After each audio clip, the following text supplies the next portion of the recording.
Hello movie fans, welcome to A Man and His Movies. My name is RJ. I'm starting a new channel. The reason why I'm starting this channel is going to be all about movies.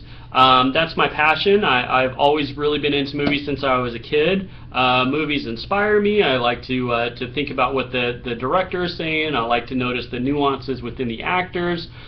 There's a million reasons why I love movies. But what this channel is going to do, there's a lot of other channels that will give you movie reviews. AMC Movie Talk, Chris Stuckman, The Schmoes Knows, and they're great at what they do. Those are I've been watching those guys for a long time now. But what my channel is going to be, it's going to be movie recommendations. So what I want is I want people, if you have 2 hours to spare, you want to jump online for 2 or 3 minutes. I'm just going to do one movie at a time, so my videos will be short. This one will be a little bit longer. I'll explain in a minute. But come to my channel. I'll recommend different movies you can look at. I'll tell you why I like it, why you might like it, and I won't steer you wrong. I've seen a lot of films. I like all kinds of different movies, and I've been watching them for a long time. I'm going to recommend movies from the 80s, from the 90s, and 2004, and even some of them that will be in the theaters. So right now what I want to do is I'm going to show you what my top 5 favorite movies are. There's some clues behind me. But I'm going to tell you why I like those, and if my the movies that I like, if you agree with that and they're kind of in line with what you like, maybe you'll come to my channel, maybe you'll subscribe, tell your friends about it, and if there's some films that you haven't seen that you're curious about, you can trust me, and I'll tell you what I think about it. So I'm pretty upfront with what I think. So my number 5 favorite film of all time, I think it's the greatest comic book movie ever made. I know a lot of people think it's The Avengers, which is fine. The Avengers was really good. It was entertaining. But on a different level, 2008's Dark Knight. This movie, it really stands on its own. Obviously, Heath Ledger passed away, and there was a lot of attention from that. But the movie really got the attention because it's a great film.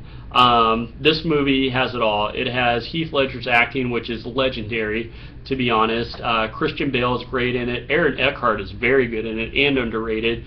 Michael Caine is excellent. Morgan Freeman has a small role. So the crew, the actors that they put together for this, the crew that they put together, Christopher Nolan's direction, all leads to a great film. The reason why I like Christopher Nolan so much is he is so generous in his scenes. There's a lot of things in his scenes, a lot like Quentin Tarantino, that just don't need to be there, but because he's so dedicated to his craft, it is there. And he's dedicated to the script as well, and that's always something I really look for. I can see all the explosions in the world. It doesn't impress me. I don't care about that stuff. But a great script with great direction, and The Dark Knight has both of those things. So that's my number 5 favorite of all time. My number 4 favorite movie of all time, I think it's the greatest war movie ever made. Of course, I'm talking about 1998's Saving Private Ryan by master filmmaker Steven Spielberg. Steven Spielberg has done it all. He's done horror with Poltergeist, and it was great. He did horror with Jaws, and it was great. He did fantasy fantasy and action, actually, with Raiders of the Lost Ark. I think that's one of the best action movies of all time, of course. He's done Catch Me If You Can, which is a kind of a drama. He's done historical dramas. Now he's done fairy tales with Hook, which was great. Now he's tacking war movies, and I think he's made the greatest of all time. So the script in this movie, his direction, and really the thing that he shows the most that other films before didn't was the heroism.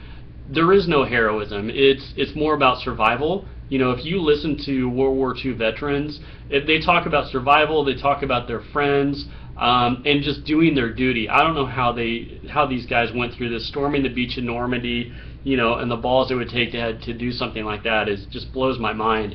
But he does a good job of showing fear. Like, people were afraid. It wasn't like John Wayne running up the beach and all that stuff. And he does an incredible job of making it so realistic. It was the first 20 minutes. I'm not even going to go into that because I know what people think about it, but it is incredible how realistic that is, and not just hearing the bullets and the sounds and the visual effects, but the expressions on the soldiers' faces and how scared they were. So this does an amazing job of showing how realistic war really is, or how the movie does a great job of showing how dangerous and scary war can be. Another thing, quickly, I want to point out, the entire cast is great, from Edward Burns, obviously Tom Hanks, Adam Goldberg, Vin Diesel. My favorite character in this whole movie is Tom Sizemore. He brought it in this film. I know he had some issues a few years later, but in this film, and really all through the 90s, Tom Sizemore was incredible. I think this is his second best performance. I think his best was in Heat,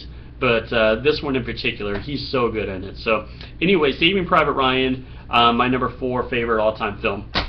My number 3 I saw in 1999, and it's one thing you can't talk about. Of course, I'm talking about Fight Club. That was kind of a cheesy joke, but this is a great film. The reason why I like this is really the direction is great, Brad Pitt's great, Edward Norton's great, and I know all of that, and you may know all of that, but it's really what the film is about.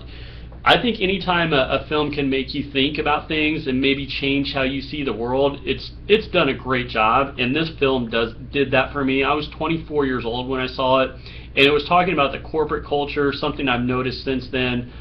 It was talking about people have lost their own identities. You know, we don't know who we are anymore, and there's a reason for that, and this movie goes into those things. I won't tell you my personal feelings on it, but you know, the film does a great job of really opening your mind and thinking about new things. So, not to mention Fincher's direction. He's awesome. I love how he shoots night scenes. I love how he shoots conflict between characters. Brad Pitt, he was the perfect guy for that role. He was actually up for Edward Norton's role. I don't know why they switched, but I'm glad that they did. So both of those actors did an amazing job. Everyone involved in this project did a brilliant job. So Fight Club, my number 3 all-time favorite movie. My second favorite film of all time came out in 1997. People like films for all kinds of different reasons. You know, some people, they want to see intense action. Some people like the movie like Warrior. They want to see fighting. Some people, they want to see drama. Some people want to see comedy. You know, Good Will Hunting is my second favorite of all time. And it's really kind of an emotional reason. The reason why is because of the performances by the characters, namely Robin Williams. Robin Williams is incredible in this movie, and the reason why his performance comes across, there's two things. Number one, his performance comes across so genuine and so sincere that you think that that's an actual psychologist, and you feel like you're in the room with him.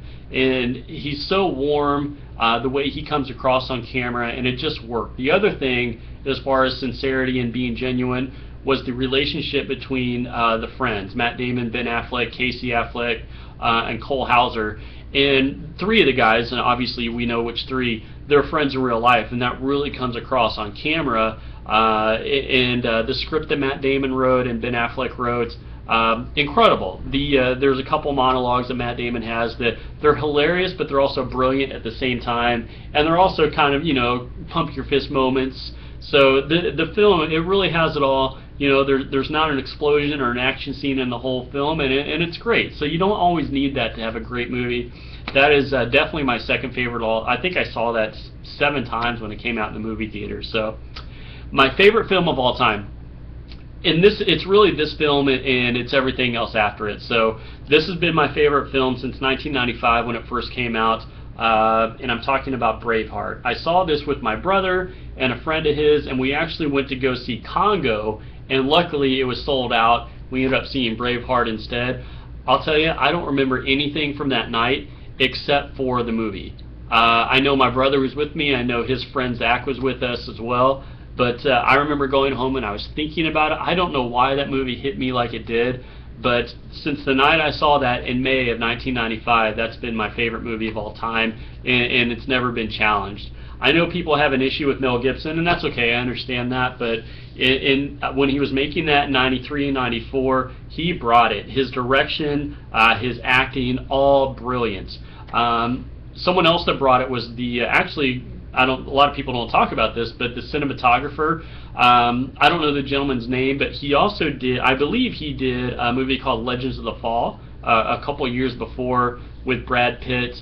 And what that movie did is it really showed the landscape, kind of like No Country for Old Men. The landscape is almost a character in the movie, where they do that in Braveheart as well. And the scenery is so beautiful. The storytelling is perfect. The action sequences were, you know, legendary. And of course, you have that ending, which just left me, oh my gosh, just left me speechless. So, Braveheart is by far my favorite film of all. If you haven't seen Braveheart, do yourself a favor. It's long, but it's worth it. So you definitely need to see that one, especially if you're a younger viewer. Maybe you haven't seen a lot of 90s movies. But in my opinion, the 90s were really the golden age of movies. It was before CGI. CGI just got started in '93 with Jurassic Park. But filmmakers, they had to rely on the script, they had to rely on good acting, and they had to rely on their own direction. And you also have all the technology before the 90s that they could use. So I love movies from the 90s. I think that they're great. I'm going to be recommending a lot. So anyway, like I was saying, come to my channel if you want a good movie recommendation. If your tastes kind of align with mine, then you'll see you know, why I like certain movies, and you know, hopefully you'll like some of the same movies that I like. For instance, a movie Drive. I think Drive is incredible, but some people don't like that movie. So, you know, if your tastes are in line with mine, then that's great. I'd love to have you as a viewer. Subscribe to my channel. I won't steer you wrong, and I'll be honest with how I feel about the movies that I recommend. So I appreciate you stopping by. I just did 5 movies here, but like I said, the videos when I recommend are going to be very short, 2 to 5 minutes, so it'll be quick. So anyway, thank you so much. If you do like what I have to offer, please tell people that you know. Please subscribe, and I appreciate your time. Thank you so much, guys.